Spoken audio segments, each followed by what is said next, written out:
Estamos iniciando mais um estudo, hoje o estudo de número 5, sobre o tabernáculo. Se você tiver interesse em acompanhar e assistir o que já passou, aqui em cima nós temos os nossos cards, no caso o card da playlist, onde você tem acesso a todos os estudos anteriores. Hoje falaremos um pouquinho sobre a pia e um pouquinho sobre a cobertura do tabernáculo. É importante que a gente possa ler textos como Êxodo 30, do 18 ao 21, Êxodo 40, do 30 ao 32. Também nós temos primeira carta de Paulo aos Coríntios, o capítulo é 6, o versículo é 11, João capítulo 10, versículo 3, Efésios 5, do 26 ao 27 e Êxodo 26, do 1 ao 14. São referências, algumas sobre a pia, outras sobre a cobertura e algumas relações com Cristo, que é o que nós temos falado todas as vezes aqui, é o tabernáculo ser a figura de Jesus Cristo. Primeiro, por estar no meio, por estar ali com uma forma natural, mas com a presença espiritual, como Jesus veio com forma natural de um ser humano, mas a presença espiritual, da mesma maneira, o tabernáculo era montado com materiais, né? E a presença era divina ali naquele lugar. A pia de bronze, então, a gente está terminando de falar um pouco sobre ela, e hoje eu quero falar sobre a importância da santidade que ela traz. Êxodo, que eu citei, capítulo 30, versículo 18, versículo 19, diz assim: faça uma bacia de bronze com uma base de bronze para se lavarem. Coloque-a entre a tenda do encontro e o altar, ali no espaço do átrio, e mande enchê-la de água. Arão e seus filhos lavarão as mãos e os pés com a água da bacia. Deus ordenou a Moisés que fizesse então essa pia de bronze, e o maior objetivo dessa pia era que antes de o sacerdote entrar dentro do tabernáculo, ou até mesmo quando ele saísse do tabernáculo, nesse caso de Arão aí, era Arão e seus filhos, eles lavariam as mãos e os lavariam os pés. O ofício de apresentar holocaustos ao Senhor era um ofício santo, então precisava passar por uma purificação, assim como é muito relacionado em muitas religiões a água, né, se relaciona com purificação. Nós sabemos que isso é uma coisa que nasce em Deus, né?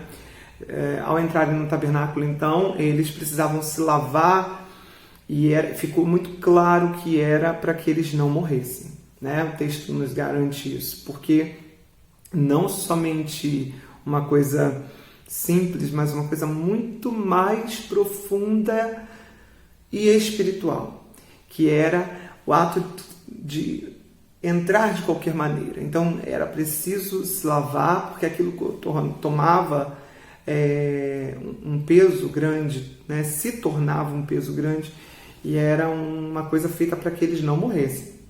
O texto fica claro. Hoje, nós que trabalhamos na obra do Senhor, precisamos pautar as nossas vidas nesse caminho, nesse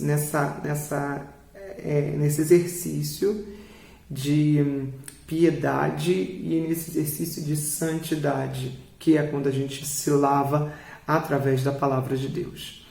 O segundo ponto que eu quero falar sobre a pia é a pia de bronze como um lugar de limpeza e um lugar de pureza. Para entrar no santuário do tabernáculo, após ministrar no altar dos holocaustos que nós já vimos nos estudos anteriores, o sacerdote lavava-se na pia de bronze com água limpíssima. Da mesma maneira, nós lavamos, né, nossos pecados no ato expiatório do Calvário, ali quando Cristo se entregou por nós, que significa onde nossa sujeira, tudo em nós passa a ser limpo para a glória de Deus. Fomos lavados, né? Então a ideia da limpeza, de sermos lavados pelo sangue remidor de Jesus Cristo. Eu quero que você leia comigo sobre isso na carta de Paulo aos Coríntios, a primeira carta dele, capítulo 6, versículo 11, que eu citei também no início desse estudo. Assim foram alguns de vocês, mas vocês foram lavados, foram santificados, foram justificados no nome do Senhor Jesus Cristo e no Espírito do nosso Deus. No dia a dia, nós encontramos em nossas vidas muita vulnerabilidade. Nós somos vulneráveis. E não a normalidade da carne, mas as imundícias das obras dela. Entretanto, a única coisa que pode nos purificar e nos santificar é o recurso divino que prefigura a palavra de Deus, que é Jesus. E eu quero que você confira isso na primeira carta de João, capítulo 1, e os versículos são os versículos 7, 8, você pode até ler o 9, mas o 10, nós vamos ler 7, 8 e 10. E eles começam assim: Se porém andamos na luz, como Ele está na luz, temos comunhão uns com os outros, e o sangue de Jesus, seu Filho, nos purifica de todo o pecado. Se afirmarmos que estamos sem pecado, enganamo-nos a nós mesmos e a verdade não está em nós. Se afirmarmos que não temos cometido pecado, fazemos de Deus um mentiroso e a sua palavra não está em nós. Assim, a palavra de Deus ela é um espelho que reflete a nossa vida e mostra a nossa natureza antiga, e aí nós passamos pela água e a nova natureza então é refletida em nós, e as obras que devemos praticar com a ajuda de Cristo Jesus e do Espírito Santo é refletida em nós. É a ideia da pia de bronze. Essa pia de bronze polido ela foi fabricada com o espelho das mulheres, está lá em Êxodo 38:8. Fez a bacia de bronze e a sua base com os espelhos das mulheres, que serviam à entrada da tenda do encontro. Assim, exposta à luz do sol a partir da água limpíssima, toda impureza era revelada no interior da bacia. Só a palavra de Deus, então, pode fazer isso. Ela é eficaz para revelar o nosso pecado, expor através de um reflexo e remover através da limpeza.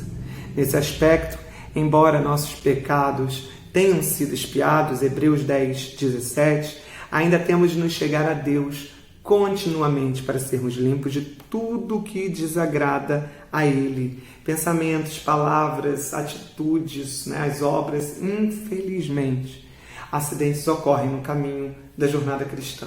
Fazemos aquilo que não deveríamos fazer, magoamos o que não deveríamos magoar, ou até porque queríamos. Infelizmente, algumas coisas não são até acidentais, mas precisamos ter a ideia de que nós erramos e sempre porque não queremos errar e precisamos caminhar para isso. E precisamos então nos quebrantar na presença de Deus. Busquemos a santidade em Jesus Cristo.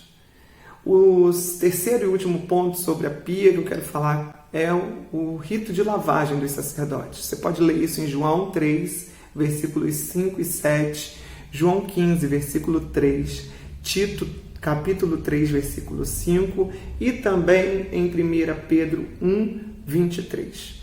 Essa lavagem que está atrelada ao rito, um rito dos sacerdotes, esse rito de lavagem era mais do que simplesmente lavar as mãos e os pés. Significava uma obra regeneradora que implicava o primeiro passo para a consagração daqueles sacerdotes. Hoje é inaceitável que um ministro queira servir a casa de Deus sem ter passado por essa obra de regeneração. João 13:10. Infelizmente, as pessoas elas têm olhado para a palavra de Deus e pensado que Jesus nos aceita como nós somos. E por isso nós precisamos nos manter dessa maneira. Sim, Jesus nos aceita como nós somos, mas nós não devemos nos manter da mesma maneira. É por isso que nós temos João 13:10, nós temos Paulo em Gálatas falando sobre as obras da carne, sobre a nova vida em Cristo. E nós precisamos entender que Jesus ele veio para nos transformar, nos lavar, nos purificar e mudar em nós aquilo que precisa ser mudado. Então, nós agradávamos aos deuses deste tempo, ouvindo músicas que não agradam a Deus, ocupando nosso coração só nessas músicas. Precisamos rever isso. É errado ouvir músicas que não são cristãs? Não havia música cristã no tempo de Jesus, a não ser os salmos, não é?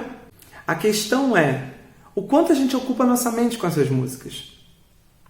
É errado ver filmes que não são cristãos? Não. Mas o quanto a gente ocupa a nossa mente com isso, o quanto a gente ocupa a nossa mente com o jeito que a gente é, com as nossas manias, as nossas ranhuras, que a gente não quer mudar, a gente permanece como um crente Gabriela, né? Eu nasci assim, eu cresci assim, vou morrer assim. Então esse é o crente Gabriela. É muito difícil. Nós precisamos passar pela obra regeneradora de Cristo. E não só quem é líder na igreja, todos e todas precisam passar pela obra regeneradora de Cristo. E a palavra de Deus é que é o símbolo da lavagem ali. A água é a palavra. A palavra de Deus ela é a mesma coisa que a lavagem, né? Lava-me, purifica-me e ficarei limpo como isopo. Então é preciso nascer da palavra e é preciso nascer do Espírito. É preciso que todos e todas tenham experimentado essa limpeza completa da alma e da mente. Eu xingava, eu não xingo mais. Eu era extremamente explosivo, eu não sou mais. Eu era extremamente irritado, ignorante, intolerante, eu não sou mais. Esse é um problema nosso. Nós precisamos tentar passar todos os dias pela obra regeneradora de Cristo. Certo? Agora, nosso segundo tópico é falar sobre a cobertura do tabernáculo. Diferente de todos os templos pagãos, de todos os outros templos religiosos que havia ao redor, assim como o próprio Egito tinha, e é da onde eles vêm com a experiência de ver suntuosos lugares de adoração a estátuas, a seres inventados pelo homem, ou até mesmo contrários a Deus, como se adoram muitas vezes entidades demoníacas. A presença de Deus ela estava num lugar muito simples.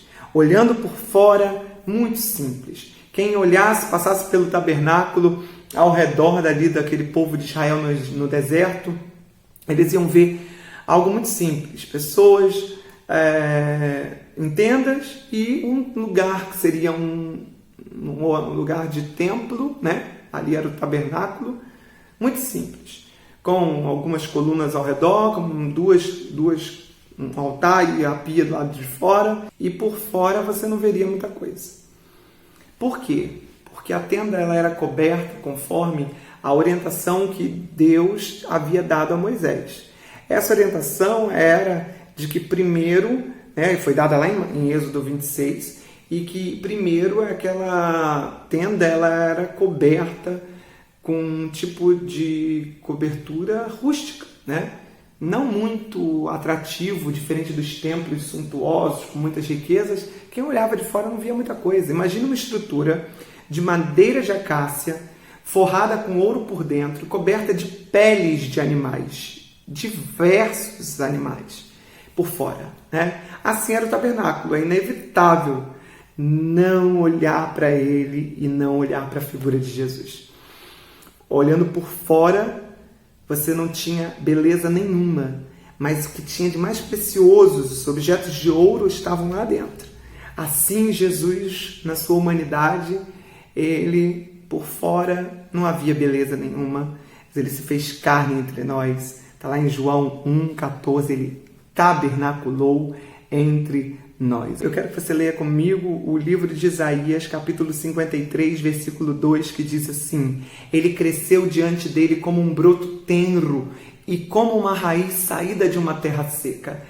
Não tinha ele qualquer beleza ou majestade que nos atraísse, nada em sua aparência para que o desejássemos, né? Não havia nele beleza ou formosura que nos agradasse, diz Isaías 53, 2. A cobertura, então, era exatamente assim. Você olhava, não havia nada que agradasse, nada que fosse belo, mas dentro habitava a presença do maior e do único, do grandioso de todo o universo.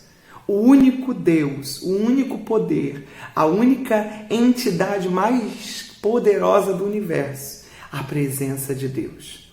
Não há nenhum outro Deus. Você pode crer em outros, mas não há nenhum outro como o Deus único. A Ele a honra, a Ele a glória, a Ele todo o poder. A cobertura era assim, rústica, o que nos mostra a fragilidade, da mesma maneira que nós humanos somos frágeis.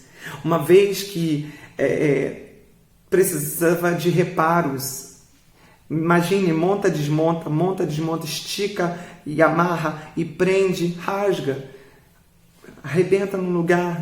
Quando nós erramos, pecamos, nós precisamos de reparos.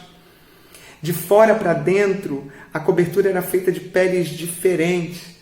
Então, por conta até mesmo da tempestade de areia, do sol forte, dos dias, das noites frias, né, de todo aquele desgaste de um deserto, precisava de uma cobertura mais grossa por fora, assim como eu e você precisamos ter uma cobertura, Deus em cima da gente, mais forte, mais grosso do que nós, mais forte, grosso no sentido de ser resistente, de estar ali nos protegendo dos dias ruins, dos dias de calor, dos dias frios, dos dias onde o amor se vai, onde a luz se apaga, onde a música acaba, onde nada acontece, onde todos nos abandonam, onde a gente está se sentindo solitário, enfraquecido, sozinho, angustiado, depressivo, e ninguém está ali conosco para nos ajudar, para nos abençoar, para nos fortalecer. Ninguém conosco como nos dias de deserto, nos dias onde a flor não nasce, onde a esperança não existe, onde as cadeias estão parecendo ser mais fortes do que nunca, onde o sol parece que vai nos atormentar e nos ensolarar ao ponto de desmaiarmos, onde parece que o dia não vai amanhecer, no outro dia nós não vamos estar bem. Assim a cobertura vem e protege. Essa cobertura era feita de animais marinhos, texugos ou golfinhos. O texto no hebraico não deixa muito claro, ou até mesmo dizem que há um animal que está em extinção, né? No caso já foi extinto no início do século anterior, que é um animal como o peixe-boi, né?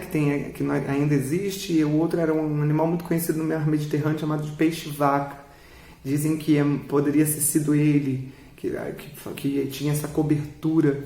Bom, depois dessa cobertura que a gente não sabe, mas a ideia de animais marinhos é que quando a gente precisa de Deus, a gente mergulha em águas profundas, né? Para nos proteger. Também havia outros animais, outras peles de animais. Tá? Logo depois dessa de golfinho, vinha então a de carneiro, que era pintada. Ela era pintada, Êxodo 26:14, vai falar que ela era pintada de vermelho. Debaixo da pele de carneiro haviam outras peles feitas de peles de cabras brancas que não eram tingidas, capítulo 26, versículo 7 até o 13. E por último, então, havia uma quarta cortina que cobria ali, uma cobertura que podia ser vista somente do lado de dentro do tabernáculo. Ela era uma cortina feita de linho branco e fino e com figuras bordadas de querubins, do versículo 1 ao 6 do capítulo 26. Essas cores, elas dizem muito, né? Cores púrpura, escarlate e azul, onde de dentro lá do tabernáculo você lembrava o céu de glória. João 14, 1 ao 3 é uma boa referência para que a gente possa ler. Toda essa imagem nos aponta alguns símbolos importantes. Primeiro, que a cobertura tingida de vermelho aponta para Cristo, seu sacrifício vicário na cruz do Calvário, porque o vermelho é símbolo de sangue para redimir pecado. As cortinas feitas de pele de cabras brancas sem tinta revelam uma ideia de pureza e justiça do nosso Salvador. Leia a segunda carta de Paulo aos Coríntios, capítulo 5, 21 e Filipenses 3, 9. A última cortina revela a imagem ali dos seres angelicais, essa natureza de seres angelicais que servem, que trabalham junto ao trono de Deus. E o tabernáculo, então, acabava tipificando a morada do próprio Deus, onde características redentoras e salvíficas eram expressas através do sacrifício de Jesus. Leia depois Salmo 32, 1 ao 2, Romanos 4, do 6 ao 8. A conclusão que nós temos é que lá em Hebreus, o autor dessa carta, ele nos exorta a chegar. Ele diz: acheguemo-nos confiadamente ao trono de graça, pois não temos um sumo sacerdote que não se importa com as nossas fraquezas. Ao contrário, nós temos um que em tudo sofreu as nossas dores, que se fez carne por nós. Né? Então, em Hebreus 4,16, você lê isso, ouve o autor falar com você, que nós vamos alcançar misericórdia e vamos achar graça num tempo oportuno e sermos auxiliados. Jesus é esse sumo sacerdote que em tudo, nos deu aí a salvação e o privilégio de desfrutarmos da presença de Deus mediante nossa fé. Não tenha receio de adentrar a presença santa e gloriosa do Pai. Deus te abençoe e te guarde até semana que vem, quando nós vamos estar dentro do tabernáculo e falar de tudo aquilo que está ali dentro. Fique com Deus.